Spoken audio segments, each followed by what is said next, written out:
নমস্কার বন্ধুরা, আপনারা দেখছেন নন্দিনীস গার্ডেন। আজ আপনাদের সাথে আমার ছাদের পুঁইশাক গাছ শেয়ার করব। টবে যে এত সুন্দর পুঁইশাক গাছ হতে পারে সেটা না লাগালে হয়তো আমি বুঝতেই পারতাম না। দেখুন কি সুন্দর বেয়ে বেড়াচ্ছে আমার পুঁইশাক গাছ।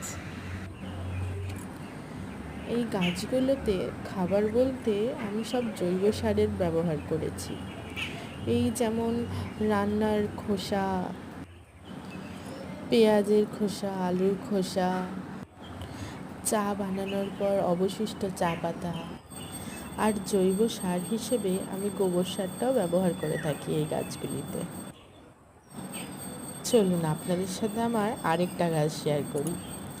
এই গাছটি কী গাছ বলুন তো? হ্যাঁ, ঠিকই ধরেছেন, এটা আমার ড্রাগন ফলের গাছ। এখনও ফল হতে বহু দেরি,